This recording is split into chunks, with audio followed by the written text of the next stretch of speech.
actually haven't done one of these videos in a while, so I figured while I had the motivation that I would just hop on here live to say hello. I hope everyone's having a beautiful day. The weather is gorgeous out here on Cape Cod in Massachusetts, and in the beginning of this whole pandemic, I was taking you along with me on my walks, and I haven't done that in a while, so I just wanted to share my gratitude for this place. To live here on Cape Cod is such a gift to me. I have such fond memories here growing up, and to be back living here full time for almost 5 years now has been such a gift. Many of you know what I do for work. I work as a child advocate for child victims of crime and their families, and teen victims of crime as well, and survivors of sexual assault, witness to domestic violence, human trafficking. So living in a place like this is such a gift. I know so many people who work in this field who don't have the ocean around them, and I feel so fortunate to have this place here to walk and just to reflect on the beauty of creation and the vastness of the ocean, very much like the vastness of our journeys, you know. I've been reflecting a lot during this time of quarantine, and I've had a lot more time to kind of crush comfort zones and do some new and different things, connect with different people, lots of FaceTimes, lots of happy hour Zooms, and doing a Bible study on Mondays, which completely radically changed my entire quarantine.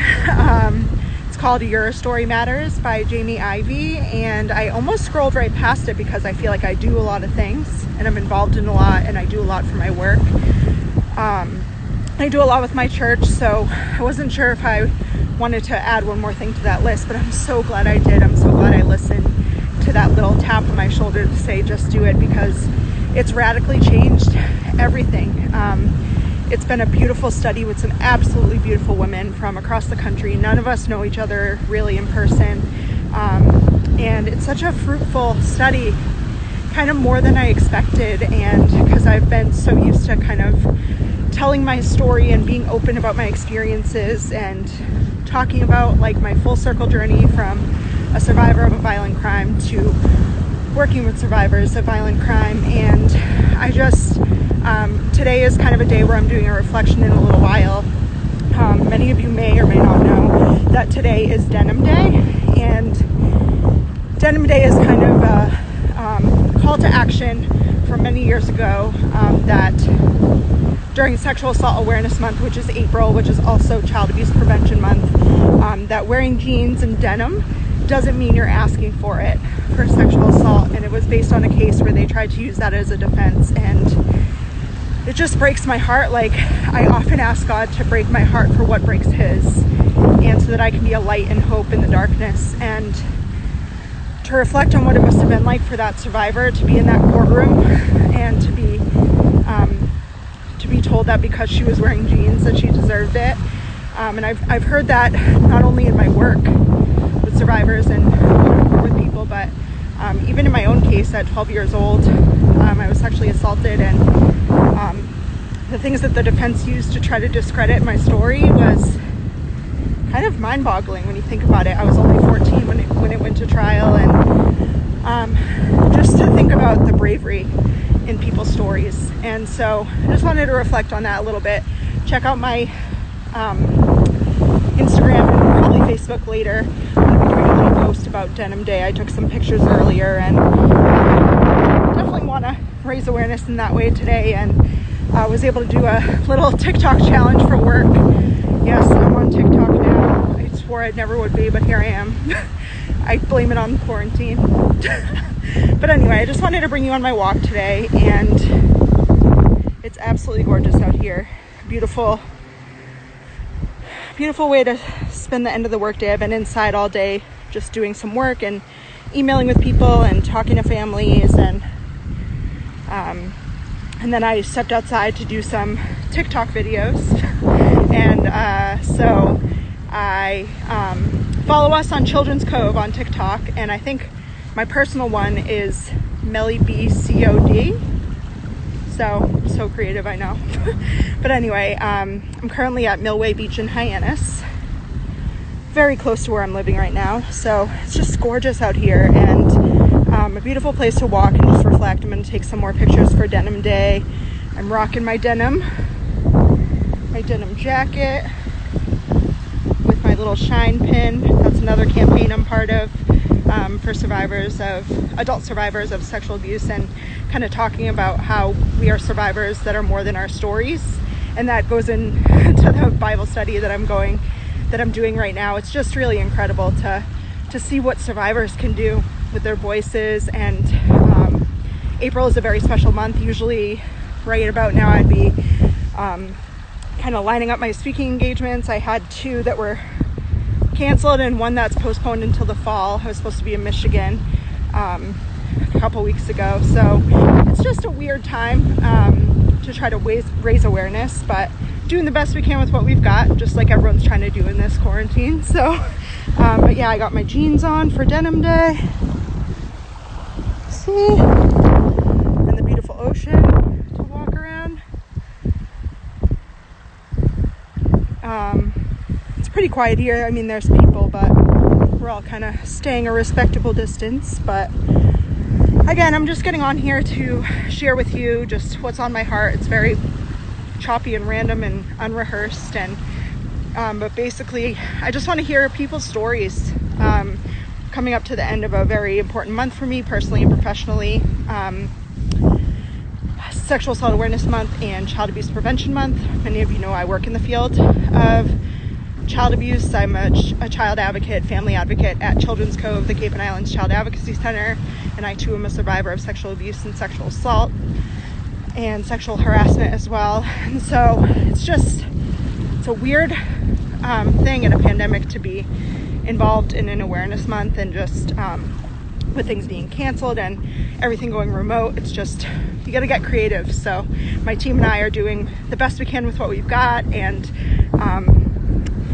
I'm just reflecting on that, of how grateful I am for this time to be able to get out of my comfort zone, do a lot of things online, and just try to be part of things that I maybe wouldn't have crossed paths with if it wasn't during this time. So I'm going to show you. I'm walking towards some houses now. I'm going to wave to some people. We're on here. Liz, Kay, Amanda. Who else can I see? Ariel. Hi everyone. So I would love to hear if you want to drop in the comments or DM what you're thankful for today, or grateful for, or what God's showing you in this season, or something that made you smile today, what you're doing if it's nice where you are, beautiful weather. Kay, I know it must be really hot where you are, Florida. Pros and cons of that state, huh? But anyway, it's nice and crisp, kind of crisp here, but beautiful nonetheless.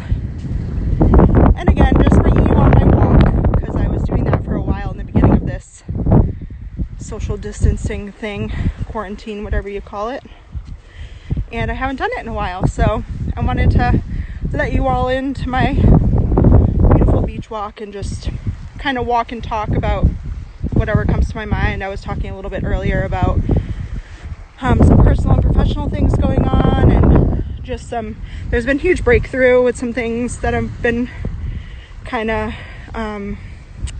walking through. Many of you know that I've, for the past over a year now, a year and, was it April, 4 months, I've been going through treatment for pelvic pain and things stemming from my past, and God has just done so much healing and redemption, and brought an amazing man into my life, Kay's son, and he's just been there with me through it all, and makes me laugh when I don't want to, and that's such a gift. And I find myself laughing a lot lately, which I feel like I lost some of that in the midst of this journey.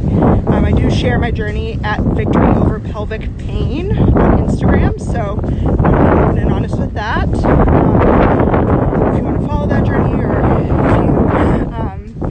you can relate in any way, or know another woman that can relate, I just want to be a source of hope and light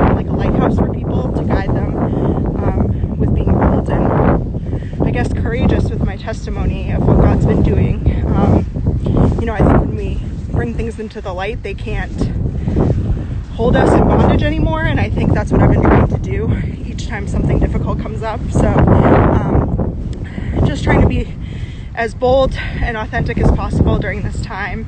And yeah, so I'm gonna flip you back around.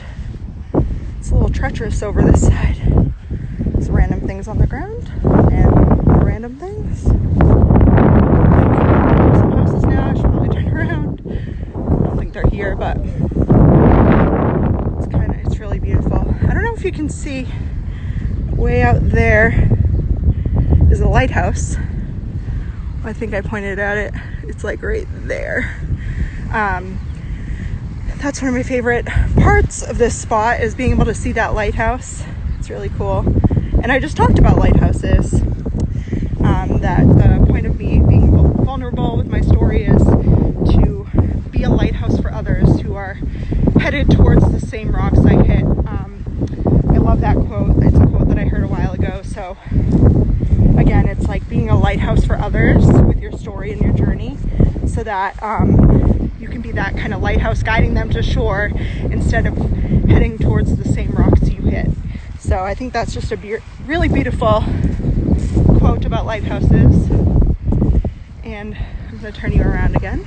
I can kind of see it. It's that little white thing like right above my finger. It's a beautiful lighthouse. So I hope everyone is staying healthy, staying strong, staying active, staying grateful, staying connected. Oh, some more friends. Angela. Some of these awesome ladies that are popping on here are actually in the Bible study that I was talking about a little bit earlier. Your Story Matters by Jamie Ivey. It's actually just been so incredible, like more incredible than I can even explain. I'm hoping to do a post about it one of these days when I can gather my thoughts. I've still been processing a lot of it, but something that hit me this week from it is like talking about our stories, and biblically, really, there's a passage in I think it's 1 Samuel 7:12, where it talks about you know, the stones that were stacked up of all the places that God helped them. And we did a series at my church about this called Monumental, and how we kind of just like place these stones at places in our life where God has done huge things. And you know, and they don't always have to be like huge in the sense of like really big things, but everything God does is so big and so amazing. And so in the study, we've been talking about our stories. You know, we kind of leave those stones behind us, and you know, we're really focusing on what God is doing in the here and now. And I think so many times we get kind of stuck in the past of the story, or the trauma in the past for me. But I've really been trying to focus on what is God doing now in my story. And in the study, one of the bonus features was an interview between Jamie Ivey and her husband. And it was such a beautiful perspective about telling your story to your spouse and or your boyfriend or your girlfriend or your husband or whoever. And it was just so beautiful. I actually got really emotional during it because that's currently my story right now, is just letting my boyfriend in to the difficult parts of my victory over pelvic pain journey, and just allowing him in and letting him love me where I'm at, and allowing myself to laugh and to love and to be loved. And those are things I never thought were possible. Growing up, even into my adolescence and teen years, I really struggled with the thought of even being in an intimate relationship because first, I didn't think I was worthy. Second, I didn't think that anyone would be able to love me with everything that I had been through. And the third thing was that I knew something was physically going on. And for those of you who just tuned in and who may or may not know, for the last year and a half, I've been going through treatment for internal injury from my past and pelvic pain. And I share my journey at Victory Over Pelvic Pain on Instagram. So it'd be at Victory Over Pelvic Pain. I'll actually type it below.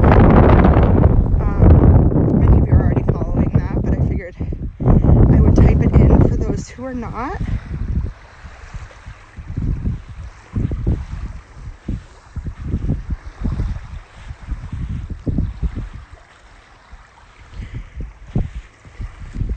And I really try to be authentic in my sharing on there about what it's been like, and I really just aspire to help other women who may be facing the same thing. And I think there's something really beautiful in our stories, whether we consider it big or small. God sees it as worthy and valuable, and I just, I'd love to hear your story. If you want to send me a personal message on here or type it below or something like that. But I've just been getting on here. I did this a lot more in the beginning of this quarantine, but just to share my walks with you and just kind of walk and talk, kind of unscripted and just real and honest. So I'm walking back this way where I came from, and I'm gonna stop talking for a minute so you can hear the ocean.